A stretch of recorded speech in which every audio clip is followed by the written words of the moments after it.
Olá, meninas! Como vocês estão? Espero que estejam bem e animadas para essa aula. Bom, como combinado, essa vai ser uma aula gravada por conta do ponto facultativo, né, que aconteceu na quarta-feira e que impediu nossa aula de ser uma aula online interativa, né? Essa vai ser uma aula um pouco diferente. A maneira como eu vou lidar com o texto principal da aula e com algumas discussões, né? E vai trazer alguns desafios, né? Uma aula expositiva, mas a ideia aqui é que eu traga alguns pontos cruciais do nosso tema de hoje e que permita que vocês possam debater, seguir debatendo, né? Essas questões ao longo da semana, ao longo das semanas, né? Então, junto com esse vídeo, eu vou propor também um fórum no e-aula, né? Para a gente continuar um pouco dessa conversa, já que a gente não pode, não vai ter essa aula interativa, né? Essa é a nossa quarta aula intitulada Espaços de Enunciação, do curso Raça, Gênero, Subjetividade e Produção de Conhecimento. E hoje a gente vai ter o prazer de falar um pouco a respeito de um dos textos clássicos do debate pós-colonial, que é o texto Pode o Subalterno Falar, da Gayatri Spivak. Mas antes da gente entrar na nossa aula, eu gostaria de pensar um pouco com vocês sobre o que significa essa expressão, né? Espaços de enunciação. E para pensar nessa questão, eu trouxe como pano de fundo da abertura da nossa aula um recorte de um dos trabalhos da artista negra paulistana, Rosana Paulino, que eu acho que vai nos provocar um pouco nesse sentido. O nome desse trabalho é Parede da Memória, e ele foi elaborado entre 1994 e 2005. E ele se constitui de cerca de 1.500 fotografias que foram costuradas, uma a uma, à mão, como uma espécie de formato de patuá, né, de um amuleto, e que nos oferece um memorial construído em homenagem ao sujeito negro brasileiro, né, esse sujeito esquecido, ora ocultado, mas certamente mal representado pela memória nacional. E eu acho que começar com essa tela de fundo, inspirada pela Rosana Paulino, nos ajuda a perceber um pouco a partir da nossa história sobre o que Spivak está tentando nos dizer, né? E para a gente começar, né, entrar um pouco no tema, eu gostaria de repassar com vocês algumas questões da aula passada, né? Como eu venho dizendo desde a primeira aula, essas categorias que a gente está perseguindo aí, aula a aula, elas vão ser o tempo todo relembradas, né, a partir de agora. É importante que a gente esteja o tempo todo trazendo essas categorias e tentando pensar, junto com a teorização, né, que a gente vai desenvolvendo em torno delas, as demais obras que a gente for lendo, né? Então, é importante não abandonar o sentido teórico dessas categorias, mas tentar, na medida do possível, ir recuperando, né, pouco a pouco, esses sentidos. Bom, a gente lembra, né, se vocês lembrarem na aula passada, a gente discutiu com o Stuart Hall e com a Aftabra, né? E a partir das reflexões do Stuart Hall, a gente tratou, na verdade, das categorias de identidade e de diferença, né? A gente fez um caminho, né, dessa categoria de identidade que aparece, que aparenta ser um pouco mais rígida, mais fechada, para a categoria identidade sob rasura, né, a partir da qual Stuart Hall nos permite olhar para essa aparente rigidez e ver processo. né? Então, essa transposição da categoria identidade para a categoria identidade sobre rasura, ela ajuda que a gente perceba esse movimento do sujeito, né? E entenda essas categorias de uma forma menos rígida. Da mesma forma, a gente elabora essa transposição entre identidade e identificação. Ou seja, né, ao olharmos para os processos de identificação, a gente consegue perceber a maleabilidade, né, das configurações de identidade. Do mesmo modo, a gente vai fazer com a categoria diferença, né, que em princípio pode ser uma categoria que tenha uma certa rigidez ou que permita, né, certas essencializações. Mas, como nos apresenta Stuart Hall, né, a partir do diálogo com o filósofo Derrida, ele vai, a partir da categoria de différance, chamar a atenção para essa errância da diferença, né, para essa mobilidade, para esse movimento, né, para que a gente possa pensar essas categorias a partir de percursos não lineares, né, e não coerentes dos sujeitos. Essas categorias são centrais para a nossa aula hoje e elas foram problematizadas também pela Aftabra, né? Bom, a partir da Aftabra, a gente vai pensar um pouco. Ela vai nos ajudar a repensar algumas elaborações que são fundamentais para o entendimento da relação entre identidade e movimento social, né? Então, aqui eu trago um pouco, só para a gente recordar, eu trago a definição de Aftabra de movimento social, né? Pensar o movimento social como campos de contestação dentro de práticas discursivas e materiais historicamente contingentes, né? Isso é muito importante para a gente fazer essa relação entre movimento social e luta por direitos, né? A partir, sim, de toda uma economia, uma política da identidade, mas pensando, né, a identidade que se constrói em discurso, né?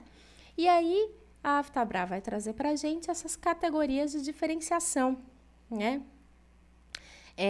Que ela pensa a partir da teoria feminista e que ela vai definir a partir de 4 formas que a gente pode conceituar a diferença e que são fundamentais para que a gente crie estratégias políticas de justiça social, né? Então, o tempo todo é disso que a gente está falando, né? Como que os sujeitos se constituem politicamente na sua luta por direitos, né? É disso que se trata, né? Então, nesse sentido, nosso olhar, o olhar do pesquisador, ele deve se concentrar muito menos na diferença em si e muito mais em quem define a diferença, né? Ou nas condições de produção da diferença. E acho que a nossa aula de hoje vai tratar muito desse aspecto, né? Então, a Aftabra vai pensar a diferença como identidade, né? Que representa esse movimento de se inscrever nas experiências, de inscrever as experiências subjetivas em experiências coletivas, né? Então, diferença como identidade, diferença como experiência, né?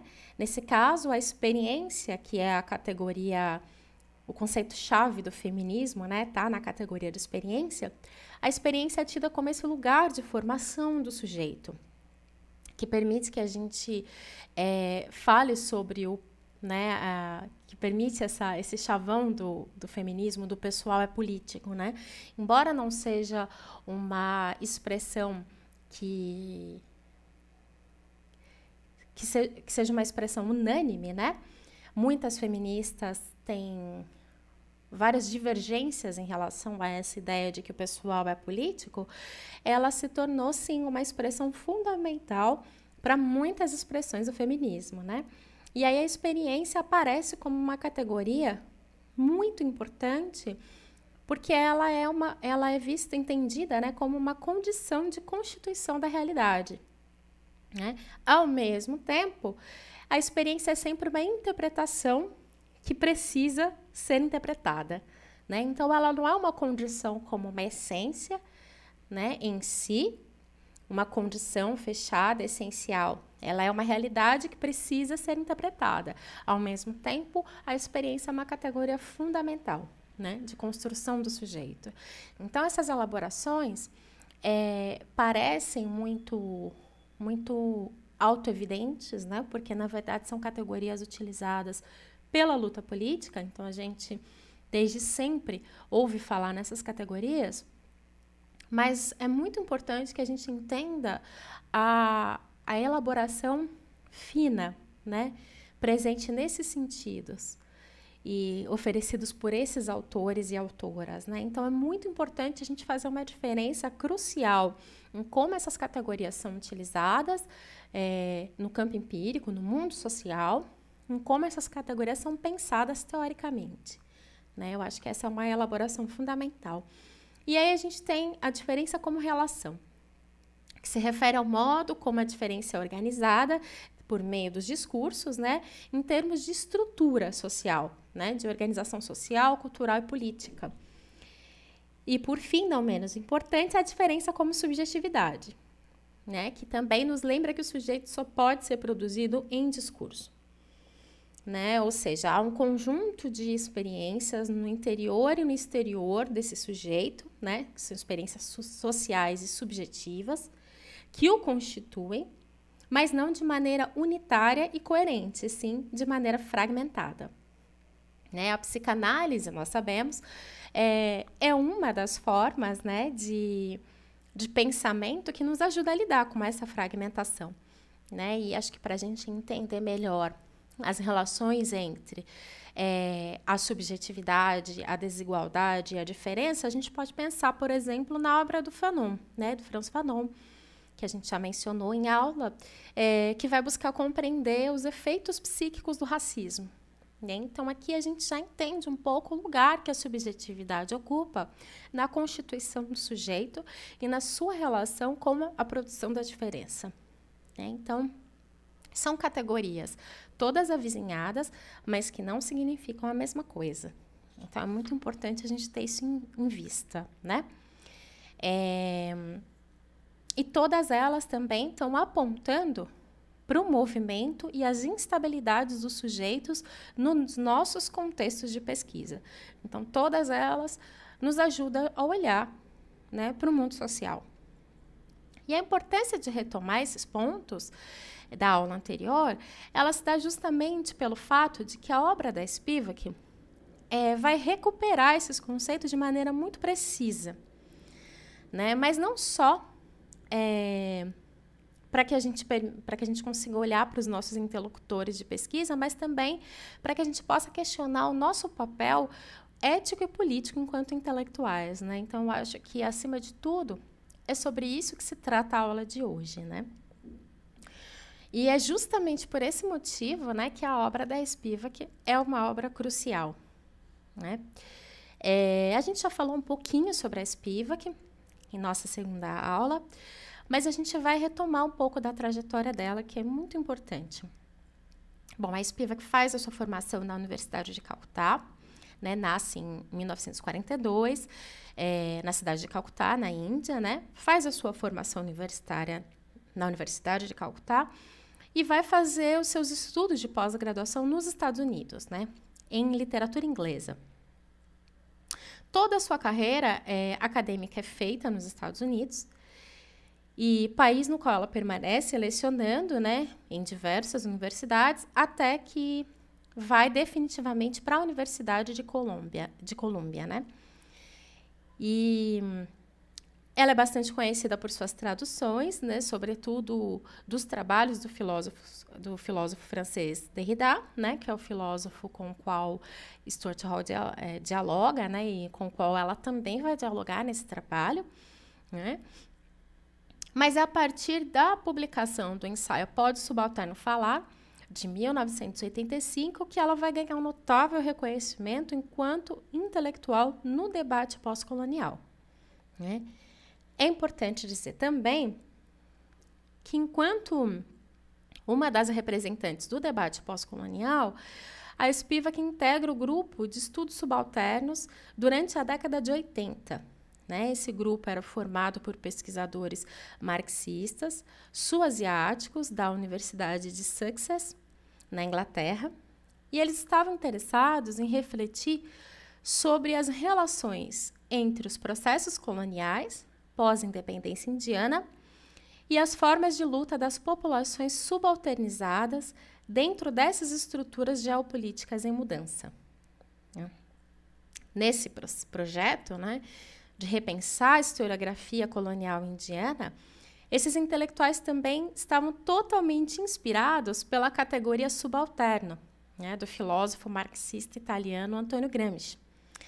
E, do mesmo modo, muito inspirados pela relação que Gramsci fazia entre o subalterno e possibilidades de autonomia desse sujeito subalterno.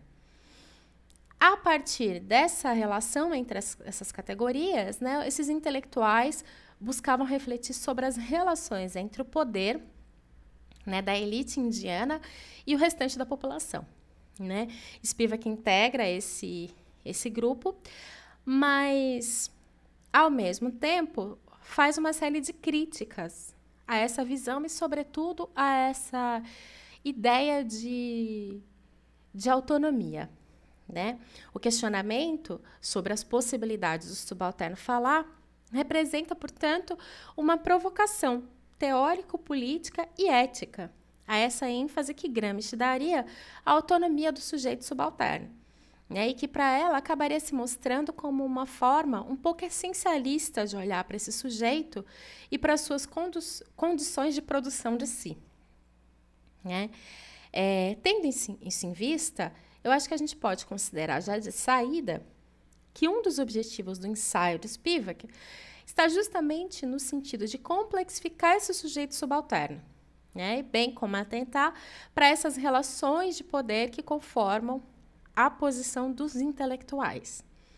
Né? Nessa reflexão, como vocês verão, né? Spivak vai dar uma inflexão às relações de gênero e ao lugar social das mulheres indianas durante o período colonial. E para nos auxiliar esse debate, né, como vocês podem perceber, Spivak é bastante ousada, né, no seu questionamento, na sua crítica.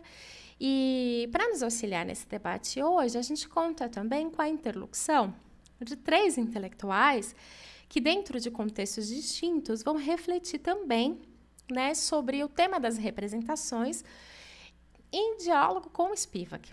Né? Bom, são elas que nós elegemos aqui para o nosso diálogo hoje.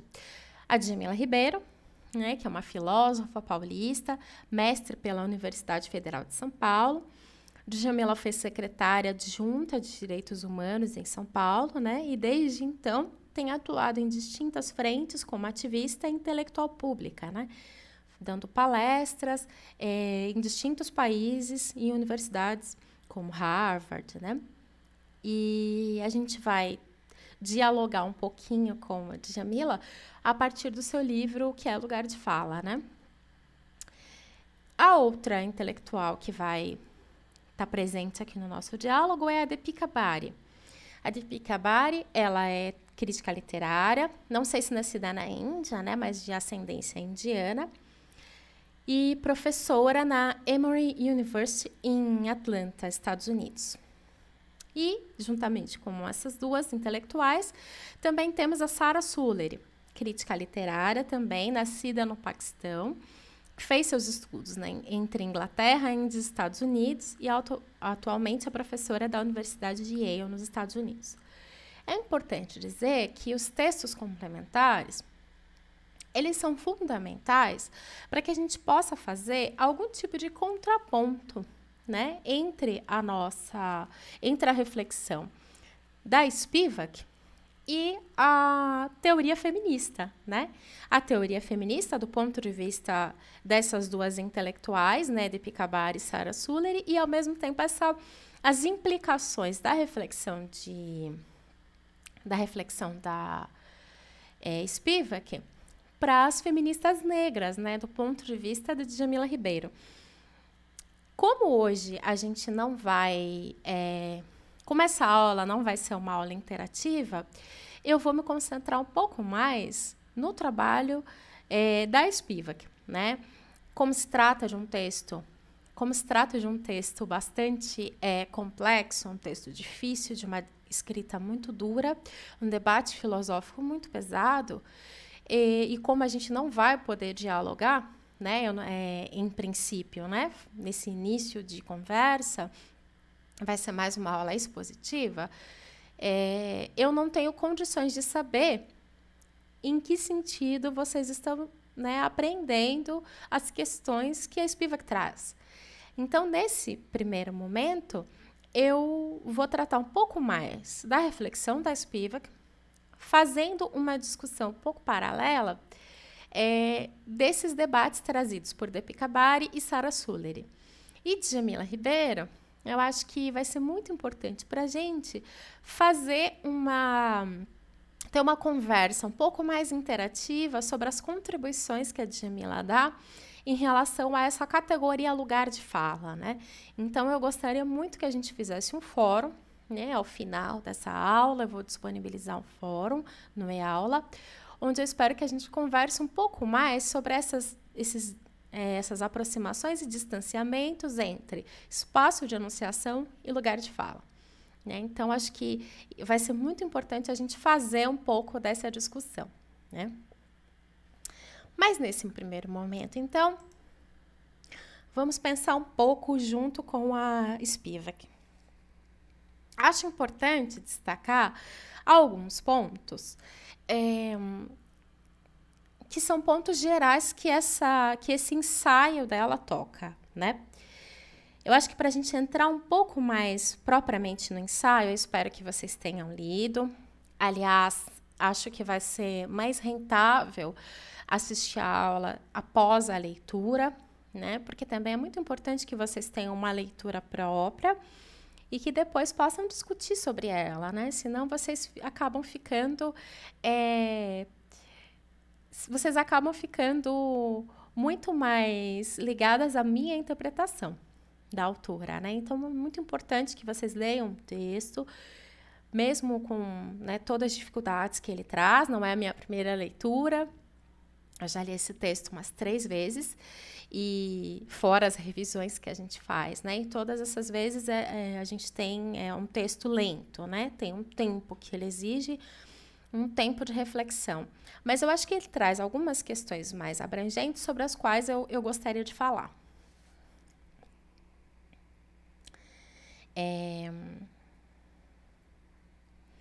Vou colocar a minha carinha aqui para que vocês possam me ver. Bom, para a gente entrar, né, nesse debate, em termos gerais, eu acho importante a gente ressaltar que, uma vez que a teoria pós-colonial dá ênfase à relação entre colonialismo e patriarcado, nós podemos dizer que existe uma proximidade muito forte entre a teoria feminista e a teoria pós-colonial, né? E essa proximidade, ela vai se apresentar sobretudo no olhar crítico para alguns temas semelhantes a partir de algumas categorias muito comuns, né? Comuns tanto ao debate feminista quanto ao debate pós-colonial, como as categorias representação, voz, marginalidade, essencialismo, identidade, né? Essas são categorias muito importantes para ambos os campos, né? Pensando, sobretudo, também nesse entroncamento, né, desse lugar, nessa posição que Spivak ocupa como uma intelectual do debate, uma intelectual feminista do debate pós-colonial, né? Pensando, portanto, né, em como a identidade é produzida em termos relacionais, tendo em vista as relações de poder implicadas, há, portanto, um conjunto de questões que precisam ser apontadas, que dizem respeito às posicionalidades dos sujeitos nas relações. E aí eu estou falando em posicionalidades em todos os sentidos, né? Seja do pesquisador, homem, branco, europeu, em relação a um sujeito subalterno, seja a posição da pesquisadora, mulher do terceiro mundo, como Spivak se coloca, em relação a esse sujeito, seja a posição dos próprios sujeitos subalternos, sujeitos de pesquisa, né? Num certo sentido, a gente pode pensar essas categorias, primeiro mundo, terceiro mundo, como categorias extremamente rígidas, e elas foram duramente criticadas, né? Mas, nesse momento, eram categorias que politicamente tinham muita ênfase. Então, eu vou repetir um pouco elas, vou falar muito a partir dessa relação, porque é a partir dessa relação que a Spivak está pensando, né? Mas existe, sim, um olhar muito rígido para essas categorias e algumas críticas, inclusive, eu até vou conseguir passar adiante, que já são feitas por Sarah Suller e pela Deepika Bari, já estão presentes no texto dessas autoras, né? Por isso também é muito importante visitar os textos complementares, né? Então, vocês não me estranhem, né, essa minha referência a primeiro mundo, terceiro mundo, porque é exatamente assim, e sobretudo a essa categoria subalterno, né, que naquele momento em que essas categorias estavam em jogo, né, eram conceitos, né, então conceitos muito importantes que estavam em debate, né, então é um pouco estranho falar nesses termos, mas vocês vão se acostumar e já entendendo que existe uma crítica pós-uso dessas categorias, né? Já existe uma crítica implicada que está sendo desenvolvida nesse mesmo momento, né? Sobretudo na virada para os anos 90. Então, é só para dizer para vocês que essas categorias são rígidas, sim, bastante essencialistas sobre vários pontos de vista, mas que nesse momento são categorias muito importantes para pensar o debate político, né? Bom,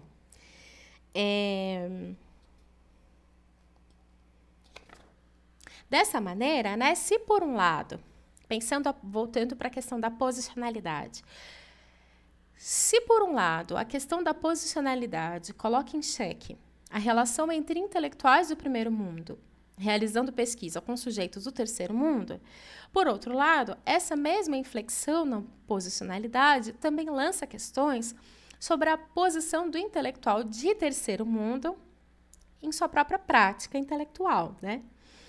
E é desse lugar que a Spivak está falando. Então, de imediato, ela pergunta: pode o subalterno falar? E de imediato ela responde: não.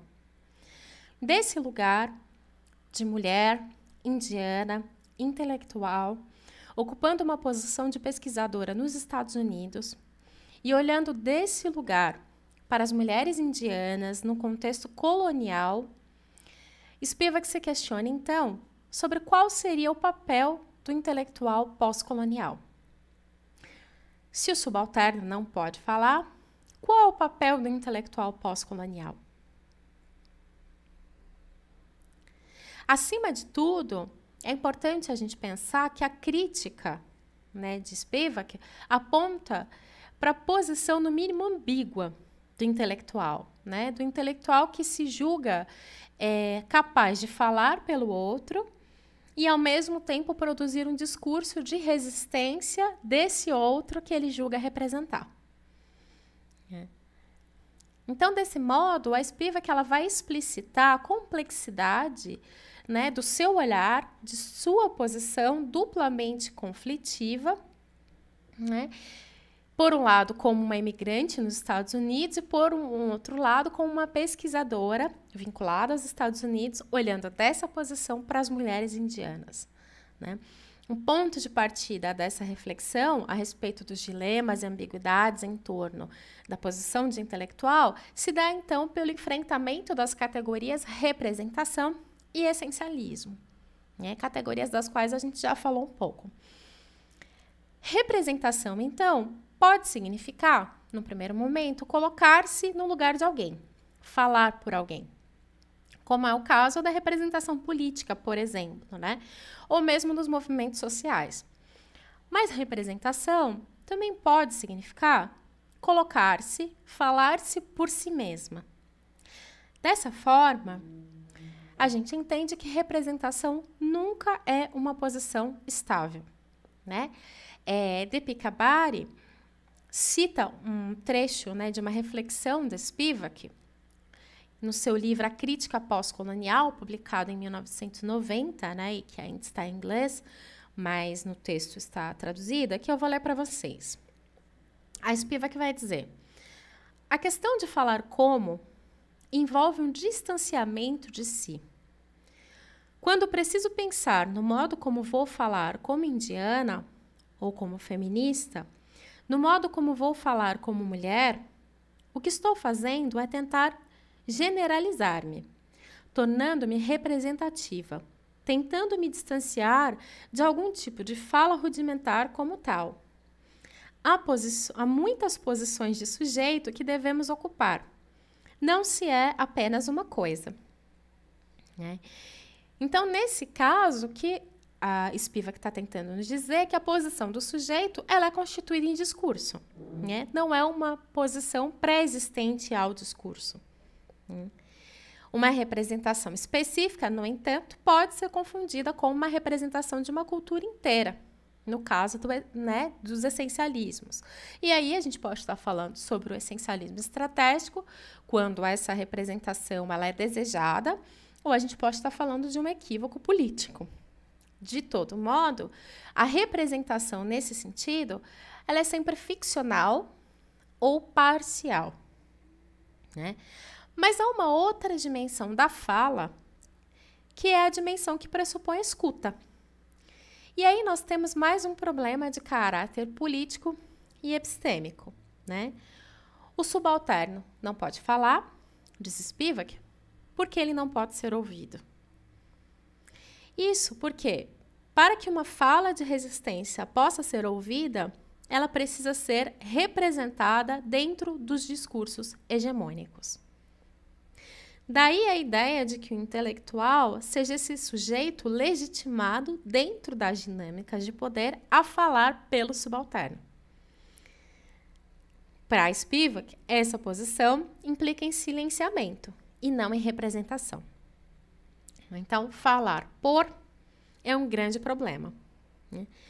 Pensando, então, em como o sujeito subalterno ou o sujeito do terceiro mundo seria representado no discurso ocidental, Spivak vai enfatizar essa problemática dos essencialismos. Reproduzir essencialismos, como já vimos no curso, né, diz respeito à atribuição de uma qualidade homogênea, estável, ou seja, invariável, a uma coletividade, e que ignora, né, por conseguinte, as suas diferenças internas. Embora Spivak, assim como Stuart Hall, compreendam a relevância dos discursos que se utilizam de percepções estrategicamente essencialistas, né, nas lutas políticas por reconhecimento, por direito, por direitos, né, ambos intelectuais entendem que não se deve confundir tais estratégias coletivas com as identidades dos próprios sujeitos. A gente já falou, né, na aula passada, se eu não me engano, né, sobre Michel Agier e sobre as armadilhas da identidade, né, sobre como uma das armadilhas importantes é quando a gente confunde uma identidade coletiva com a identidade do sujeito, né? Desse modo, é possível reproduzir essencialismos, mesmo oferecendo espaço de fala aos sujeitos subalternos. Acho que, né, é bastante comum, inclusive, né, em determinados projetos sociais, que esse tipo de fala de certos sujeitos que são atendidos ou beneficiados por esses projetos, elas apareçam estrategicamente, né, como falas representativas daquela coletividade, né, para justificar agendas, reivindicações, né? Mas fora desses contextos, essas falas podem significar, sim, uma forma muito violenta de simplificação desses sujeitos, né? Então, a gente nunca pode perder de vista a dimensão situacional, relacional do uso dessas identidades, né? E de como o essencialismo estratégico, portanto, é mais uma dessas categorias que a gente precisa atentar em situação, né? Bom, Um bom exemplo que aparece, né, que é discutido por Deepica Bari, está na própria categoria de mulher do terceiro mundo. Né, categoria muito utilizada pelas feministas entre décadas de 70 e 80, né, como quase sinônimo de mulher pós-colonial, né? Terceiro mundo e pós-colonial são categorias que ficam muito mescladas, mas que são distintas, como o próprio Spivak afirma, né? Mas que naquele momento essa categoria mulher de terceiro mundo era muito utilizada para fazer referência a mulheres em contexto de subalternização, mas que é uma categoria problemática em si, né, porque ela já aparece, é uma categoria que ela é utilizada já a partir de uma posição totalmente hierárquica em relação às mulheres do primeiro mundo, né? Se existe uma mulher do terceiro, porque existe a mulher do primeiro. Então, já é uma categoria problemática em si, né? Além dessa hierarquia intrínseca a essas categorias, a categoria mulher do terceiro mundo também pressupunha uma unidade homogênea inexistente, né, entre essas mulheres, que ocultavam conjuntos de marcadores que as distinguiam em termos raciais, étnicos, religiosos, de classe, né? Ou seja, era uma categoria que, se num primeiro momento parecia lançar visibilidade para a diferença, em termos políticos e epistêmicos, acabava silenciando e invisibilizando, né, essas mesmas mulheres em suas especificidades. Um outro problema importante que essa categoria provocava estava no fato de que, na academia, a categoria mulher do terceiro mundo forjava junto, né, consigo a categoria feminismos do terceiro mundo, que era frequentemente utilizada para representar as intelectuais do terceiro mundo que viviam no Ocidente. Como se essas intelectuais e suas visões políticas respondessem pela totalidade das intelectuais de seus países de nascença, né? Então, desse conjunto de problemas, derivados dessa categoria abrangente e simplificadora ao mesmo tempo, nós conseguimos perceber as insuficiências e ambiguidades dessas dinâmicas em torno da ideia de representação. E aí acho que a gente chega no cerne da problemática apresentada pela Spivak, né? E que nos leva a uma segunda questão que diz respeito à importância de atentarmos para aqueles que têm o poder de representar, né? Ou seja, para as relações entre poder e representação.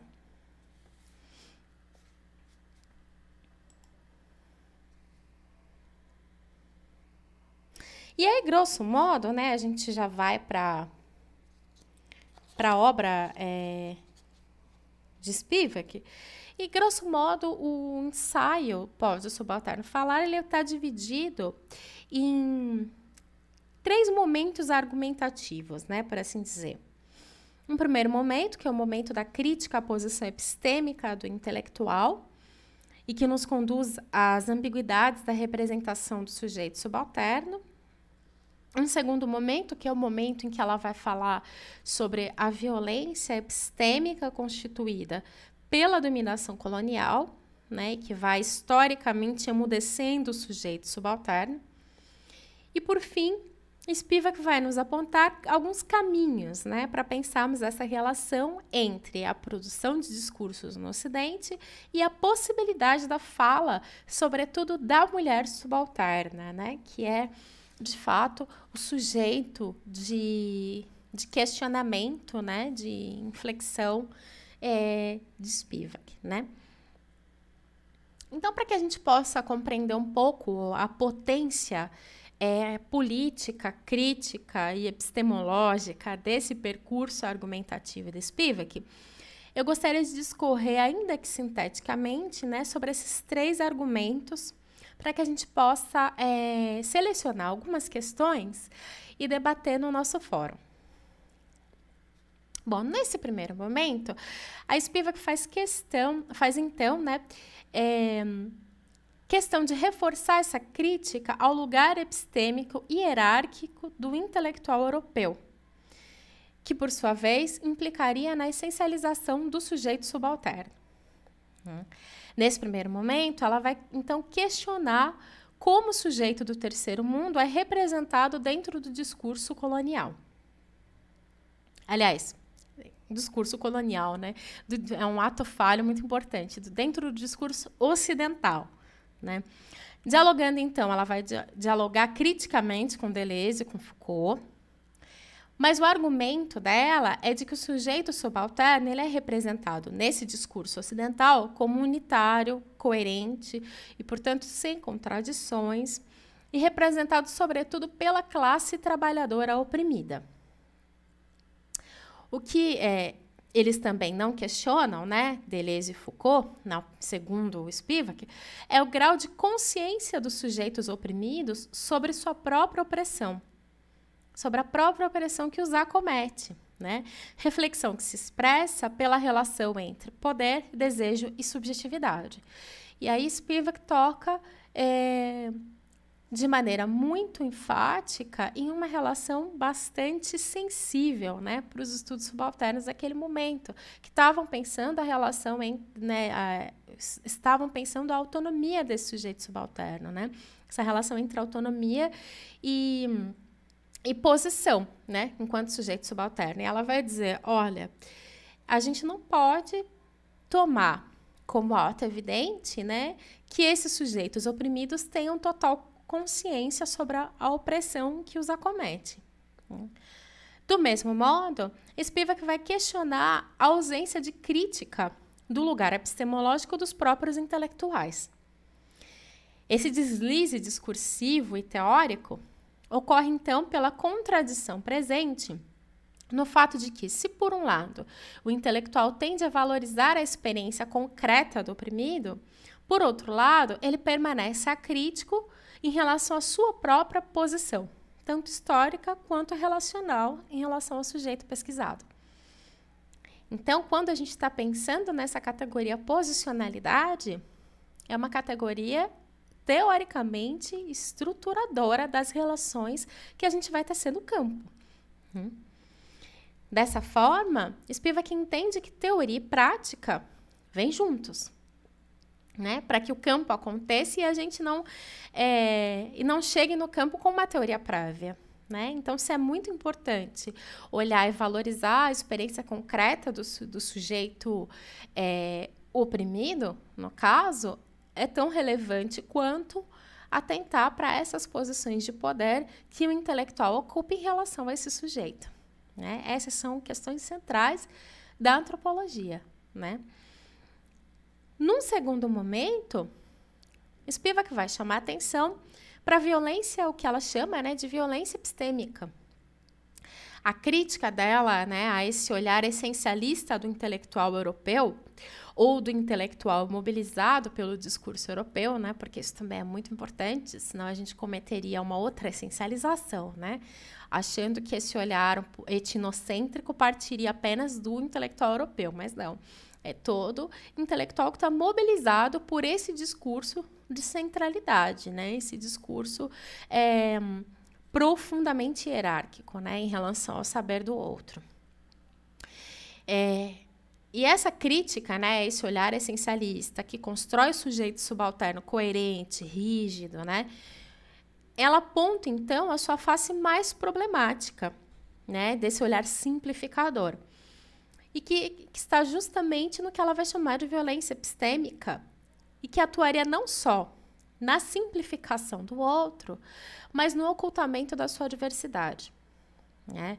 Essa categoria de violência epistêmica é uma categoria chave no pensamento decolonial, né? No argumento central do debate decolonial que vai se desenvolver na década de 90, possivelmente. Não na próxima aula, na aula sobre as intelectuais brasileiras, eu vou trazer um pouquinho, né, dessa discussão para a gente. Essa é uma categoria extremamente importante do debate decolonial, mas é interessante perceber como que ela já aparece aqui, né? E aí é importante a gente entender também que o debate decolonial ele tem como objetivo, sobretudo, fazer uma virada posicional também epistêmica desse discurso, de toda essa discussão pós-colonial que parece invisibilizar completamente a América Latina, né? Então, existe um outro reposicionamento epistêmico, digamos assim, né? Que é profundamente político, né, implicado politicamente, teoricamente, e que vai ser central, né, nos anos 90 para pensar os intelectuais da América Latina nessa conversa, né? Mas voltando para a categoria de violência epistêmica conforme, né, os objetivos da Spivak, né? Ela vai argumentar que no contexto de produção colonial, o sujeito subalterno é constituído precariamente em termos de subjetividade, uma vez que todo o seu conteúdo de conhecimentos é destituído de legitimidade e rebaixado dentro de uma hierarquia de conhecimento que coloca o intelectual no topo, né? É dessa maneira que o sujeito subalterno vai sendo historicamente emudecido, segundo ela, né, e destituído de sua possibilidade de falar. Né? Como eu já disse anteriormente, quando a gente fala que o sujeito, né, dizer que o sujeito subalterno não pode falar, não significa que ele não seja capaz de falar. Significa que, num sentido, ele não pode ser ouvido, mas, ao mesmo tempo, significa dizer que esse sujeito precário, também em termos de sua subjetividade, pode ter certas dificuldades de entender sua própria precarização, né? Dessa maneira, nessa relação violenta de silenciamento, portanto, né, o sujeito subalterno feminino, ele se encontra ainda mais vulnerável e invisível nessa relação de poder, né? Por isso, é um sujeito escolhido, né, selecionado, aí, protagonista da reflexão da Spivak, né? Um dos exemplos utilizados por ela, né, para elucidar essa violência epistêmica, está justamente na codificação da lei hindu, né, e que durante o período colonial teria sido sistematicamente modificada e substituída por formas de educação colonial britânica, né, com a ajuda da própria elite indiana, o que é ainda mais crítico politicamente, né, do pensamento da Spivak, né? Acho que para nós brasileiros não é muito difícil de entender, né, como acho que esse argumento de Spivak soa muito familiar para nós e para nossas experiências, né?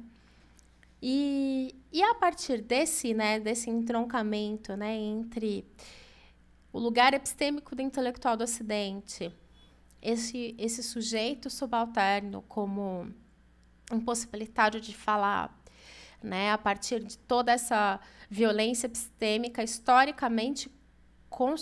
historicamente constitui esse sujeito emudecido, ela vai pensar em algumas possibilidades de fala. A solução do intelectual, diz ela, não é se abster da representação, mas aprender a falar com o sujeito subalterno, estando consciente de sua posição de privilégio e sendo crítico a essa posição. Parece fácil, mas não é. A questão, nesse caso, está no cuidado com a questão pode o subalterno falar, que pode fazer com que os intelectuais, na ansiedade de darem voz ao subalterno, acabem inventando, produzindo o sujeito da subalternidade, né? Então, esse é um dos grandes problemas, né? Na ansiedade por trazer à tona um conjunto de mecanismos de injustiça e tratar, né, desse sujeito e dar relevo para esse sujeito, os intelectuais podem inventar essa subalternidade, né? E esse sujeito da subalternidade.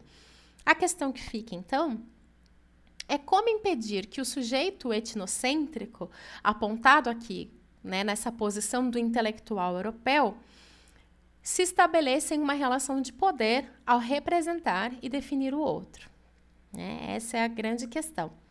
Em diálogo com Derrida, autor com o qual Stuart Hall também dialoga, né?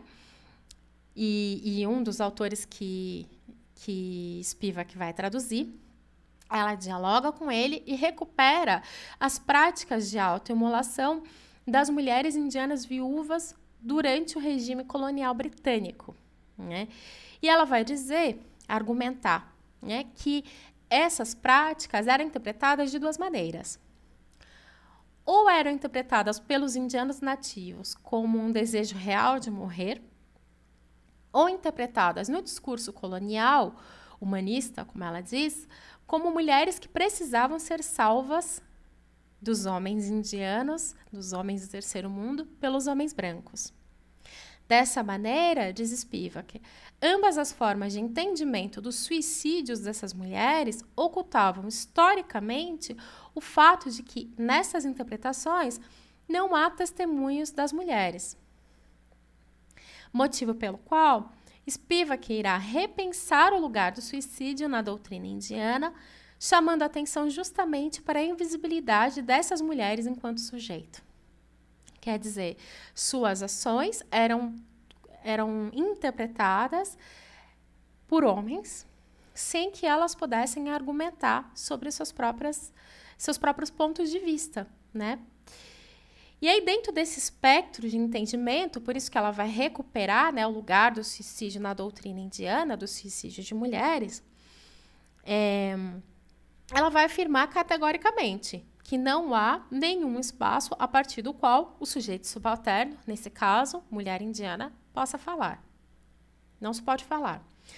A impossibilidade de uma pessoa subalterna falar se dá, portanto, pela impossibilidade de que ela seja ouvida, ou seja, pela falta de um espaço de enunciação. E aí, ao final do seu longo e difícil ensaio, Spivak vai apontar, não de maneira muito direta, o que seria esse espaço de enunciação. No finalzinho do artigo, ela vai nos oferecer um exemplo muito interessante, muito importante, onde ela narra o suicídio de uma jovem entre 16 e 17 anos, né, que se deu em 1926. Bhuvaneswari Baduri é o nome dessa jovem. Ela se suicida em 1926 e esse suicídio se torna um grande enigma. Porque, no caso, né, o suicídio de mulheres jovens, naquele momento, era associado tradicionalmente à gravidez ilícita ou caso de amor ilícito, né? Acontece que essa jovem espera estar menstruada para cometer o suicídio. Então, de forma que ela não pode, né, ser facilmente compreendida dentro dessa chave de interpretação. 10 anos depois, conta Spivak, se descobre que essa jovem era membro de um grupo de luta armada pela independência da Índia e que, em um momento em que ela foi designada para cometer um assassinato político, ela se recusa, se sente incapaz de cometer, aguarda até o momento de sua menstruação e se suicida. Consciente, né, justamente do fato de que, se ela não estivesse menstruada, muito provavelmente ela seria compreendida como uma mulher que cometeu um suicídio por um motivo amoroso, né? Acontece que décadas depois, né, Spivak retoma esse caso e décadas depois, entrando em contato com pessoas de sua família, né, já de outras gerações, ela escuta novamente que o suicídio havia se dado por um caso de amor ilícito. E dessa maneira, ela acaba questionando novamente as possibilidades desse sujeito subalterno, mulher indiana, falar. Quer dizer, é uma mulher cujo suicídio, né, se tornou um mistério, mas que, ao mesmo tempo, 10 anos depois, teve esse mistério revelado e que, posteriormente, décadas, né, após sua morte, continua sendo tratada em termos de suas relações amorosas, né? Ainda continua sendo interpretada erroneamente. E aí, acho que é muito importante a gente, né, observar o final desse ensaio da Spivak, a maneira como ela trata, ela lida com essa situação dessa jovem, porque o que ela vai dizer é que ela recupera essa história como uma forma de demonstração das relações de poder que vão produzindo e reproduzindo historicamente a invisibilidade das mulheres, né? E ela vai dizer, inclusive, que essa jovem, né, naquele momento, ela comete, sim, um ato de fala, né? Ela tenta dizer algo com o suicídio dela, alocar o suicídio dela em uma experiência específica. E ainda assim ela é invisibilizada no decorrer da história por essas estruturas, né, mais fortes do que ela. Então, isso diz respeito, né, ao cuidado com as representações, cuidado não só, né, não só de contestá-las e simplesmente substituí-las por representações positivas, né, como nós já falamos na aula passada, mas de justamente tentar compreender os contextos de poder que, no final das contas, permitem a imposição dessas representações, né? Eu acho que aqui é muito interessante a gente pensar que a Spivak está dando ali uma possibilidade de fala para o intelectual, que é a possibilidade de falar junto com o subalterno, né? E aí ela evoca as trajetórias de vida, as narrativas, né, como recursos metodológicos importantes para trazer à cena, né, esses sujeitos a partir de suas próprias falas, né, para que eles não dependam de ter as histórias narradas e representadas por nós à nossa maneira, né? Então acho que no final das contas é um ensaio extremamente crítico, é um ensaio politicamente implicado, que tem uma importância dentro da discussão feminista, sobretudo, né, central, né, mas que, embora pareça um pouco desesperançoso, né, pode o subalterno falar e o tempo todo ela dizendo não, ele não pode, ao final ela vai dizer, não, o intelectual ele não pode se abster totalmente dessa representação. Seria impossível, né? A gente sabe disso, seria impossível fazer pesquisa dessa maneira. Mas, ao mesmo tempo, ele tem que encontrar outras formas de falar com, não falar por, né? E eu acho que fica aí uma estratégia ética e política que não está totalmente resolvida, é uma negociação constante, contínua no campo, né? Mas que é, sim, um imperativo ético muito importante para todos nós que temos o desejo de produzir conhecimento, né? E pensando, sobretudo, sobre as desigualdades sociais, né? Um exemplo, eu acho, de um desses trabalhos extremamente importantes, que está aqui em diálogo com o trabalho da Spivak, é o trabalho Life and Words da Veena Das, né? Veena Das é uma antropóloga indiana que vai estudar as mulheres durante a partição da Índia, né? Durante o processo de independência da Índia, e que vai fazer uma etnografia com as mulheres, né? E o trabalho da Veena Das, nesse sentido, é fundamental, é um trabalho seminal, né? Do tratamento sobre a questão da subjetividade, né, de uma etnografia com mulheres que está pensando essas subjetividades em contextos de guerra, em contextos de violência, e que consegue, a partir de uma antropologia engajada, né, uma antropologia que problematiza as suas emoções, que consegue, o que é lindo, né, nesse trabalho da Veena Das, que ela consegue pensar os silêncios dessas mulheres como forma de resistência, né? Esse trabalho foi recentemente, acho que no ano passado, foi traduzido para o português, e tem que ser lido, quem tiver interesse vai atrás desse trabalho, porque é um trabalho maravilhoso. E, por fim, eu gostaria de fazer um convite a vocês. Essa é um pouco da minha interpretação da Spivak, eu sei que é um texto muito difícil. Espero mesmo que vocês se aventuram nessa leitura. Sei que cada uma vai fazer isso dentro das suas possibilidades, né? É assim que deve ser.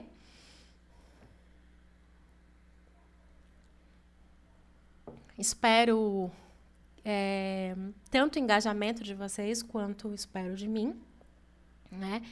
E é muito importante que vocês façam a própria leitura, né? Mas eu gostaria de propor para o nosso fórum que vocês pensassem um pouco, né? Eu vou colocar, né? Eu vou montar o fórum para vocês no e-aula, mas eu gostaria que vocês pensassem um pouco sobre quais relações a gente pode construir entre as reflexões de Spivak e os nossos contextos atuais de pesquisa, né? Essa é, por um lado, essa reflexão. E, ao mesmo tempo, pensar junto com Djamila Ribeiro, a partir dessa categoria lugar de fala, pensar quais são as aproximações e distanciamentos da categoria lugar de enunciação, né? Dessa fala sobre qual a Spivak está falando. É o mesmo tipo de fala? Ou não é? Quais são as aproximações? Quais são as suas diferenças, né? Djamila, no seu livro, um certo momento, ela vai dizer que a categoria lugar de fala diz respeito à localização social dos sujeitos e que, portanto, todo mundo tem lugar de fala. É uma categoria que tem recentemente ganhado muita ênfase, né, em contextos políticos de afirmação, de abertura de espaço, para que os sujeitos possam falar e representar-se a si mesmos. Ao mesmo tempo, eu não sei se a gente está falando exatamente da mesma coisa, quando a gente está falando nos espaços de enunciação, conforme a reflexão de Spivak, né? A partir de Spivak, a gente está pensando como um intelectual pode, ou se pode, representar, né, os sujeitos que ele pesquisa. Então, são pontos de partida que, para mim, parecem um pouco distintos, mas eu gostaria muito de ouvir a partir das reflexões de vocês, né, e debater isso com vocês. E aí, para terminar essa nossa conversa, eu gostaria de finalizar com uma obra de arte, né? A gente começa com arte e termina com arte, porque, de fato, nós temos trabalhos muito importantes que são muito elucidativos, né, disso que a gente está vivendo e que acho que podem representar um pouco dessa discussão, né? Eu gostaria de passar para vocês um poema da artista afro-peruana Victoria Cruz. É uma poeta, coreógrafa, né, que estudou em Paris, lecionou nos Estados Unidos, tem uma trajetória incrível, e que em 1960 escreveu um poema-canção intitulado Me Gritaram Negra. Esse poema, que ficou bem conhecido em distintos movimentos de mulheres negras, se tornou um símbolo da cultura negra latino-americana, né? E eu acho que esse poema tem tudo a ver com a nossa conversa de hoje e que pode ser muito instigante também para a gente pensar essa questão que eu vou propor no fórum, né? Então, fiquem agora com esse poema-canção.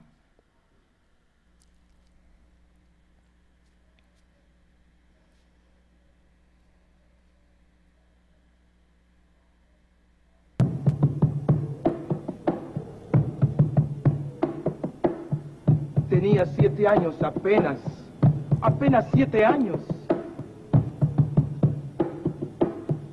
¿Qué 7 años? No llegaba a 5 siquiera.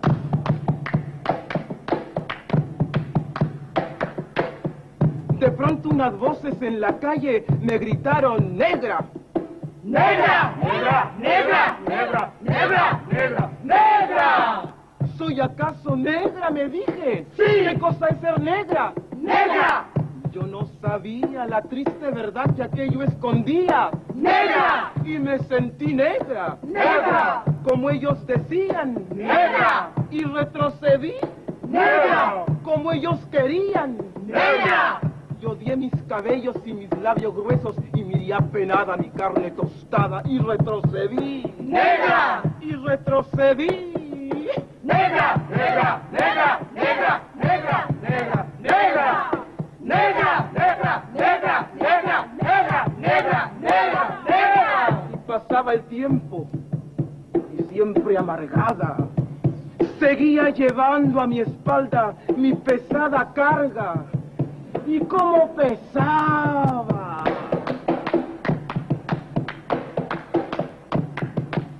Me alací el cabello, me polvé la cara, y entre mis entrañas siempre resonaba la misma palabra. ¡Negra! ¡Negra! ¡Negra! ¡Negra! ¡Negra! ¡Negra! ¡Negra! Hasta que un día que retrocedía y que iba a caer.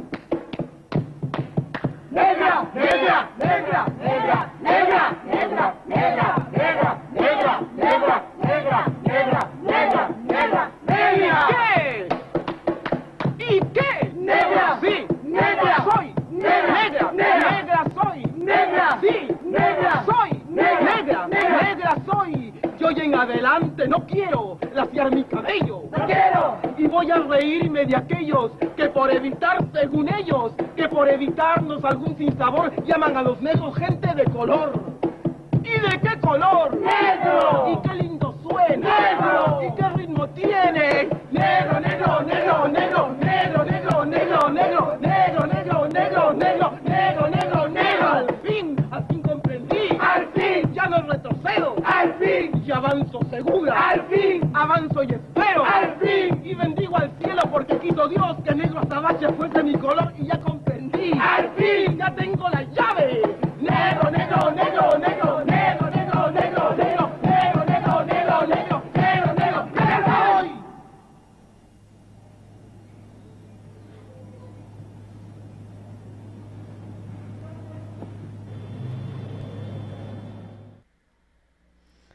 Bom, espero que vocês se animem a interagir no nosso fórum e espero que para vocês essa aula tenha sido tão prazerosa quanto foi para mim elaborar. Um beijo grande e bom trabalho. E obrigada por ficarem até o final.